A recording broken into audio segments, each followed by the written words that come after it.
This video will cover Managing in a Service Environment, Chapter 3, Part B, Managing the External Environment and the Organization's Culture.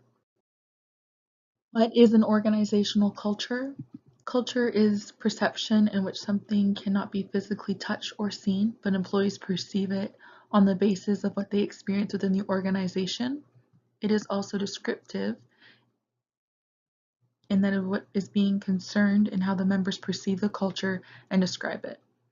It is not whether they like it. And lastly, even though there are many different backgrounds of each individual, they all tend to share the same culture and the aspect it is shared in.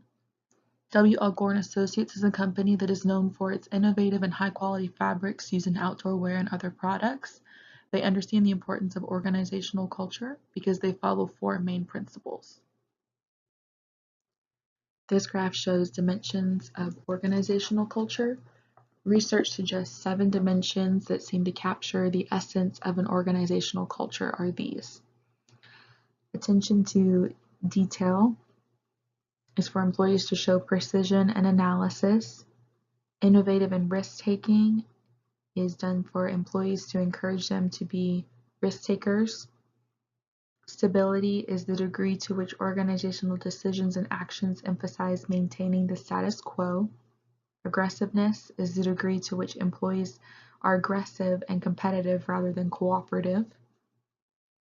Team orientation is when they organize around the teams rather than the individuals. People orientation is which management decisions take into account the effects of people in the organization. And lastly, outcome orientation is which managers focus on results or outcomes rather than how these outcomes are achieved. So these are all important for an organized culture.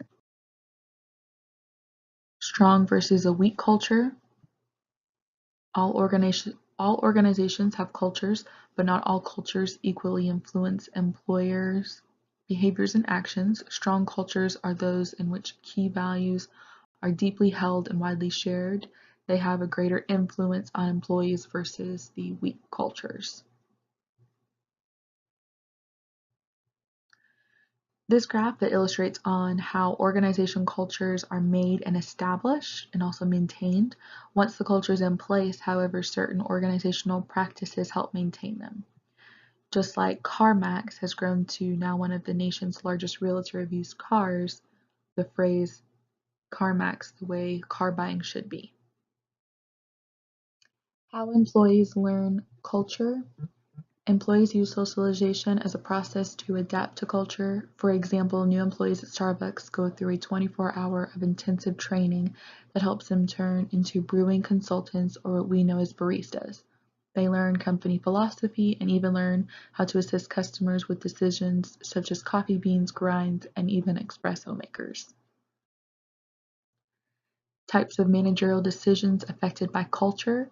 So managers' decisions are influenced by the culture in which he or she operates, and that has to do with the planning and the organizing. Types of managerial decisions affected by the culture, again, are the leading and controlling. So an organization's culture especially is strong when influences and constrains the way managers plan, organize, lead, and control. As you can see in the slide, knowing how to lead and control based on your company's culture is very important for the way you lead your group and the way you trust employees to make the right choice for your company.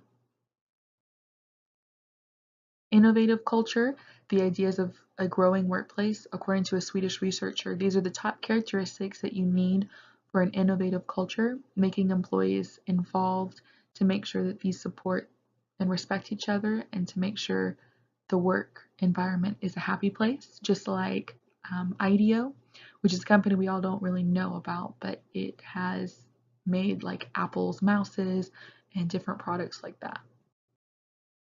And then, of course, lastly, the spirituality in an organizational culture. Workplace spirituality is a culture where organizations' values promote sense of purpose through meaningful work. This is very important now. Employees are now looking for ways to cope with stress and pressure in a fast-paced life. As humans, we crave involvement and connection.